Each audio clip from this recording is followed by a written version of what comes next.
the same regardless of who we are, regardless of what we've done or what we do. He loves us equally. He doesn't love us because we're good. He doesn't love me more than you, nor does he love us who are in here today more than those that are outside this building today. He doesn't love us more than the person who woke up this morning with a hangover from alcohol or drugs, or the man who beat his wife, or the mother who neglects and abuses her children. No. While we were yet sinners, Christ died for us. This is hard, but it's true. We don't work at being good so God will love us more. We work at being good because God already loves us the most. Growing up, I was disciplined. You know my sweet mother. She had a thing about willow switches. And I got to tell you, I got them. But you know what?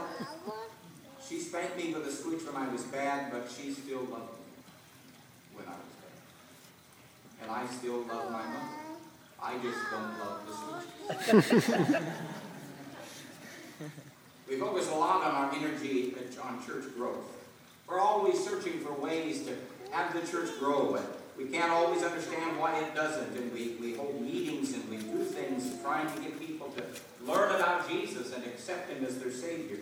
Do you know why the church, why its growth grew so rapidly in the first century? It's really no secret. There were thousands of people who turned their lives around in an unchristian world. It's because Jesus, through the apostles, showed the world when God is real, and people rushed to him. Today, the Church of Jesus Christ needs to recommit to that same principle.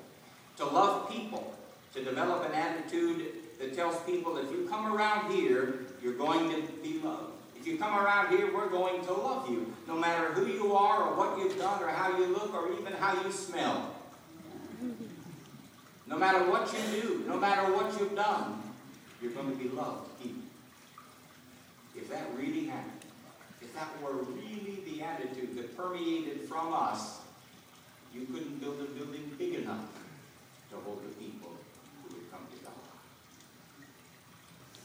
Recently, I was listening to a Christian radio station, and it seems that there's a number of Christian churches who have begun the practice of hiring a private company to do background criminal checks on people who want to join their church.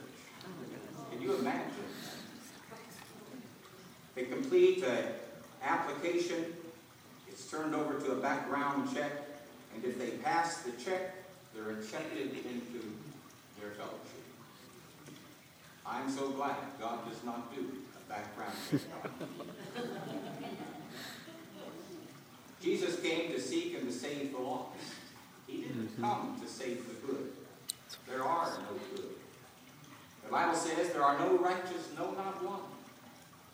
We all sin and fall short of the glory of God. We all miss the mark. That's why Christ died for us. So not only are we to be God's lovers and love others the way he loves, Jesus taught us to be people of acceptance. Now here's where it gets a little harder for us. We can pretend to love people. That's pretty easy. Most of us have two faces anyway. So it's pretty easy to pretend to love. But the real proof that Jesus wants is to accept other people where they are and lead them to where they need to be.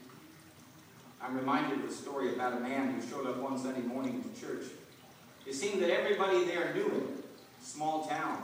He was sort of the town drunk. He was homeless. He was destitute. He had very few clothes. He had no money. Mostly rags. And he smelled as if he hadn't had a bath in months. His hair was long and matted. He was not clean shaven.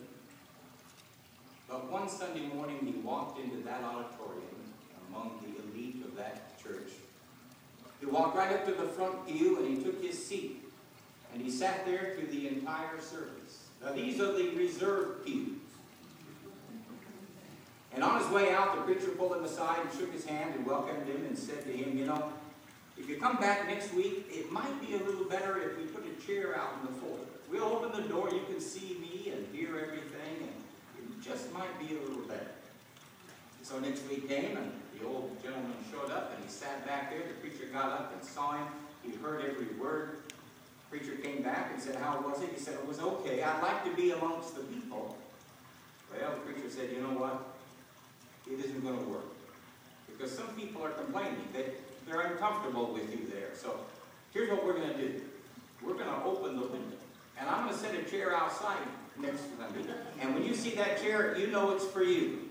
And you just sit out there and you'll be able to hear me. You won't be able to see me, but you'll be able to hear everything I say and the prayers and the songs." The old man said, I don't know. The preacher said, "Well, why don't you go home and pray?" So the next Sunday came, the preacher got up. He wasn't on the front row, he wasn't in the foyer, but he looked out and there he was, sure enough, sitting in that chair outside. After services, the preacher went up to the old man and said, "Well, I see you had a talk with God." The old man said, "Yes, I did. And he told me to come out here and sit with him. He's been trying to get in that church for 50 years.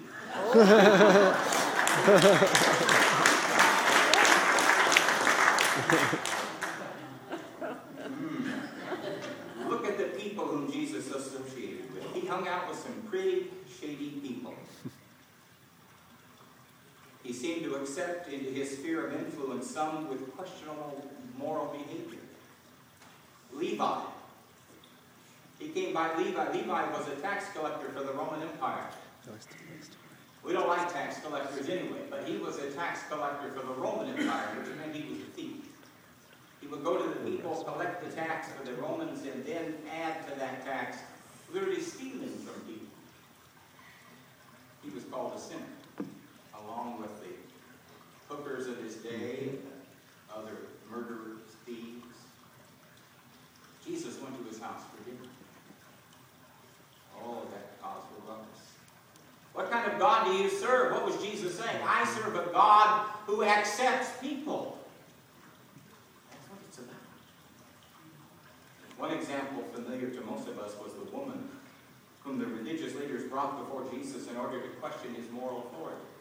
"Jesus, this woman committed adultery. We even caught her in the very act." Can you imagine these men out there peeping Tom? "We caught her in the act." Doesn't say they tried to stop her. We caught her. They were attempting to entrap Jesus when they said, "Now the law says she should be stoned. What do you say we should do with her?" What kind of God do we serve? Jesus showed it. He said to them, "He who is without sin, you cast the first stone." Then he bent down and began writing on the ground. He looked up and they were all gone, all of the accusers. And he said to the woman, "No one's here to condemn you, neither shall I condemn you. Go and sin no more." Again, our problem is we don't really understand God. Jesus did not condone her behavior. But he also knew that acceptance of someone ungodly is not an acceptance of their unholy behavior. Nor should we think that my acceptance of people where they are should be interpreted as giving them a license to continue to sin. Although that's the very risk that God took with me and with you. We need to be more accepting and tolerant of where people are. When a baby is born, and I know this from experience, we don't expect them to walk and talk the moment they're born. We expect to hear a cry. That's all. We listen for that cry. But we understand that there is a period of development. Each time a baby is taken to the pediatrician, for example, the doctor evaluates them and their skill. There's a point in their life when they need to move their head. There's a time in their life when they need to hold it up. There's a time in their life when they need to begin to make little sounds. And then words, and crawl, and walk, and then run. And if they don't follow that development period accurately, it can be tragic for a family. But often when someone is born again, we We expect them